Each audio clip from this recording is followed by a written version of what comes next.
Eh bien, bonjour et bienvenue donc aujourd'hui pour une nouvelle séance qui concerne le PCM. Alors le PCM, c'est un outil qui permet de mieux vous connaître, de connaître vos proches.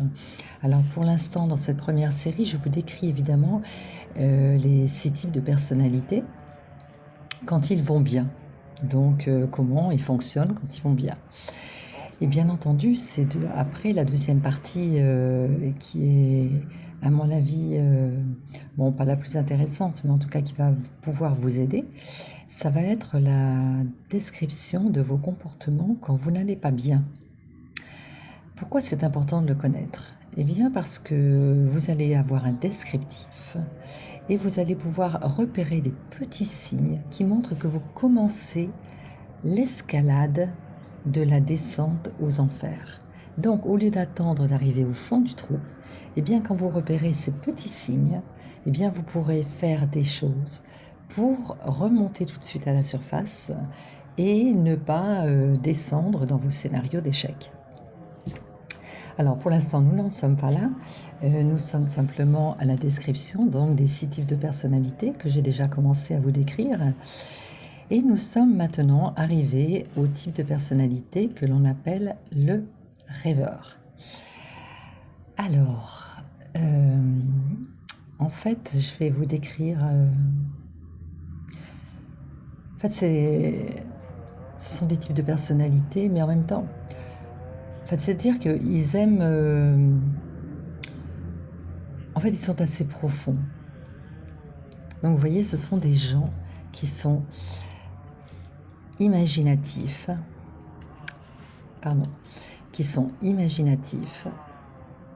calmes, réfléchis. Vous voyez, ce sont des gens qui pensent, qui réfléchissent, qui analysent en profondeur, en fait.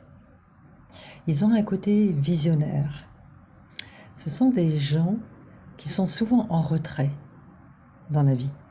Ce ne sont pas des gens qui vont s'exprimer facilement et spontanément, comme on a vu dans le type de personnalité précédemment, le rebelle. Le rebelle et le rêveur sont diamétralement opposés.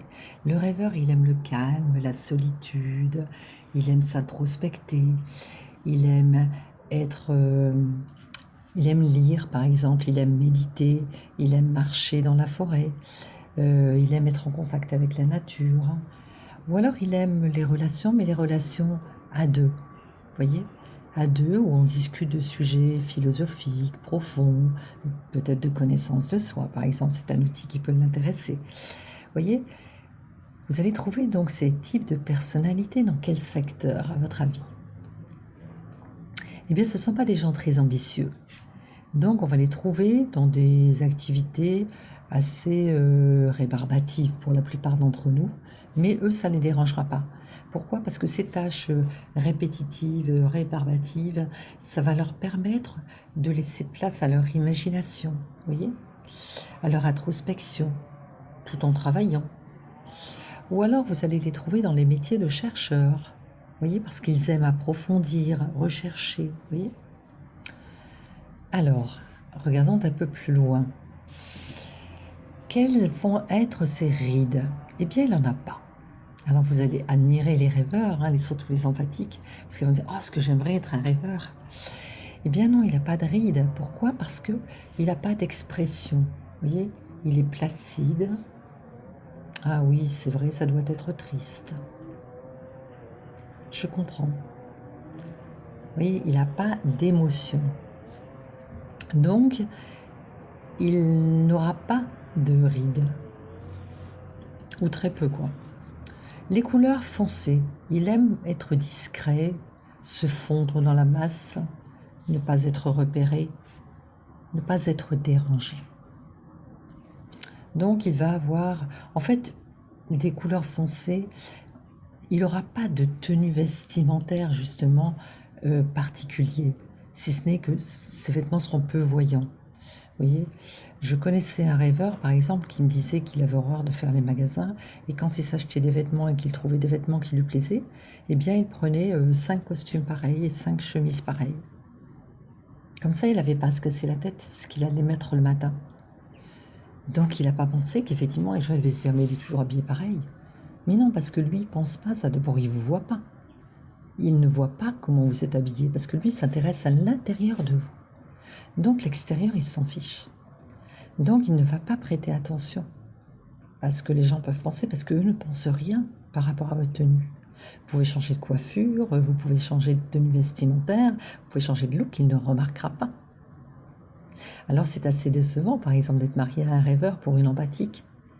Parce que l'empathique qui se fait belle pour plaire à son mari, ben son mari risque de ne pas le repérer. Vous voyez, quand elle va chez le coiffeur, quand elle a acheté une nouvelle robe, etc. Ça va pas être le rêveur qui va dire « Ah, c'est joli cette nouvelle robe ». Ou alors il a un autre type de personnalité avec. Moi je parle de la description des types purs. Hein. Alors l'environnement,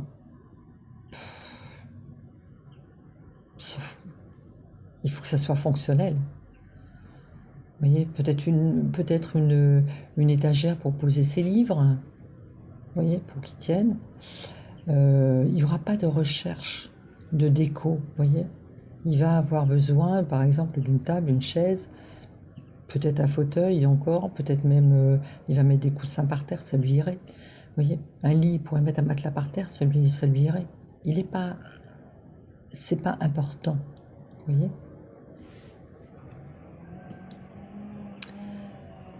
Son mode de communication, il va être un peu comme le travailloman, et comme le persévérant aussi d'ailleurs. Tu as fait ce rapport? Oui, oui, je l'ai tapé. Oui, il est terminé, il est sur mon bureau. Ça a été, il n'y a pas de difficulté? Non. Tu as des questions à poser? Non, c'est bon. Vous voyez, donc ordinateur à ordinateur. Il parle de manière monotone, monocorde. Il n'y a pas de hausse de ton, vous voyez? Il n'y a pas d'émotion. Donc il n'y a pas de vibration dans sa voix. Il a une voix monotone, monocorde. Ordinateur. Son mode de perception. Alors on va le mettre dans la salle d'attente. Alors dans la salle d'attente, notre rêveur... Ah tiens, il faudra que je pense à acheter du beurre. C'était sympa ce coup de fil que j'ai eu avec Marie-Christine. Oh, quand même, j'ai bien aimé ce livre que j'ai écrit, que j'ai lu dernièrement. Quand même, je trouve ce film un peu bizarre, là, le dernier film qu'a fait Vincent Lindon. Je trouve que c'était très profond, mais en même temps... Voilà. Vous voyez? Donc, il va passer du coq à l'âne, et ses idées vont partir comme ça, tous azimuts. Surtout si en plus, on verra, si en plus il est sous stress. Donc, il va partir dans son imaginaire. Et ses besoins psychologiques, eh bien, vous l'avez deviné, il a besoin de temps. Vous voulez faire plaisir à un rêveur qui est dans votre équipe? Eh bien, donnez-lui une journée de congé. Dites-lui, bah tiens, puisque tu as bien travaillé, tu n'auras qu'à prendre une journée de repos demain. Ah, plutôt qu'une augmentation. Hein. L'augmentation, il s'en fout. Mais le rêveur, vous lui donnez du temps. Mais vous allez le rendre heureux. Et comme il n'est pas dans la compétition, il n'est pas dans l'argent, il n'est pas dans le matériel, lui, ce qu'il a besoin, c'est du temps pour lui, du temps pour réfléchir, du temps pour penser, du temps pour méditer, du temps pour prendre le temps. Vous voyez? Et il a besoin de solitude. Un rêveur que vous mettez par exemple à l'accueil, votre rêveur, il va déprimer. Vous mettez l'empathique à l'accueil et vous mettez le rêveur aux archives. Mais faites pas le contraire. Vous voyez? Alors, quel type de rêveur connaissez-vous? Ah, pardon, la question existentielle.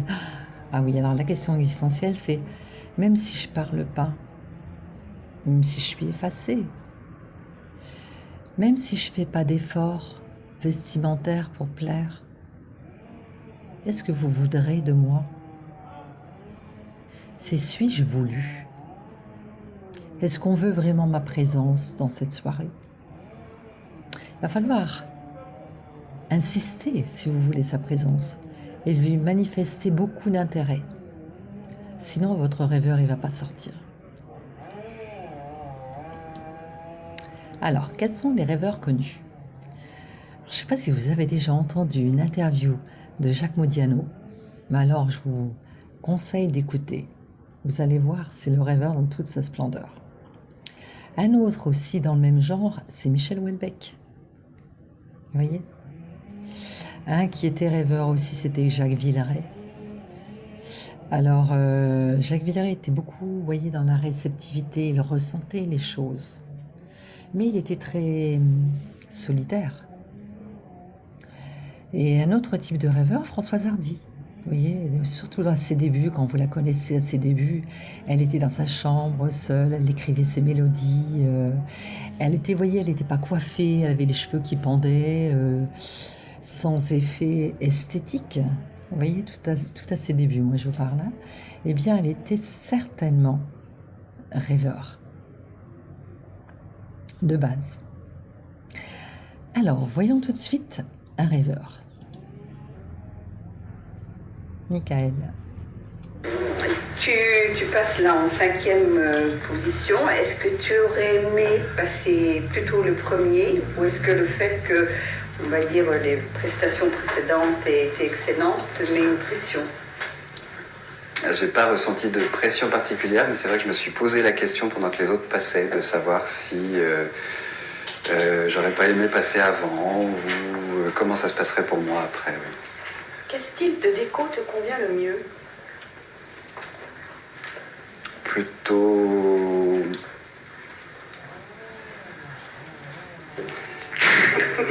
J'en ai plein qui passent là. C'est piège, il n'en a pas de déco. Comment dire?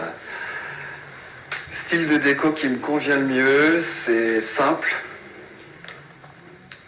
Simple, pratique et joli. Quelle serait ou quelle est ta plus belle réussite? Mon enfant. Pourquoi? Parce qu'il remplit ma vie de joie au quotidien, parce qu'il m'apporte énormément de choses, c'est une vraie ressource, qu'il est mon professeur du quotidien. Michael, dis-nous pourquoi tu es devenu comédien, s'il te plaît. Pourquoi je suis devenu comédien? Parce que j'en avais besoin. Parce que j'en avais besoin pour arriver à m'exprimer, à sortir de ma coquille. Je n'ai ressenti un réel besoin à un moment dans ma vie, et assez tôt d'ailleurs, parce que j'ai commencé le théâtre, j'avais 11 ans. C'était sous l'impulsion de ma mère la première fois, mais je lui en ségrais depuis. Quel est le cadeau que tu as reçu déjà qui t'a fait le plus plaisir? Le cadeau que j'ai reçu déjà et qui m'a fait le plus plaisir...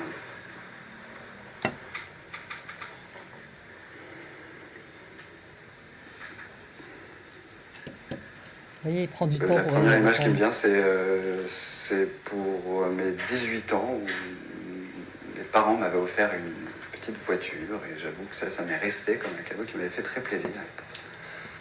Comment te ressources-tu? Comment je me ressource en famille. En fait, ouais. Là, j'ai l'image de moi en train d'être seul en famille. C'est-à-dire que j'ai cette faculté de pouvoir faire accepter aux autres qu'ils me laissent tranquille. Et c'est comme ça que je me ressource. J'ai besoin d'eux, ils le savent, je suis là, mais je ne suis pas vraiment là. C'est ça qui me ressource. Sinon, je vais marcher, ça me fait du bien. Sur quoi aimes-tu être sollicité?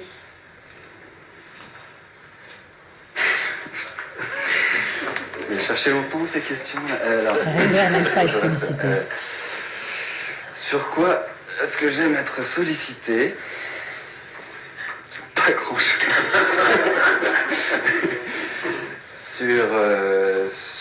Sur quoi? Sur le théâtre, quand on me propose un rôle, ça c'est vrai que ça me fait plaisir, ça j'aime beaucoup. Je crois que j'aime bien être sollicité, en fait, j'aime bien qu'on vienne me chercher, mais là la question, j'ai pas de réponse a priori. Tu parlais de voiture tout à l'heure, tu préfères cabriolet sport, limousine ou vieux taco? Je suis en moto.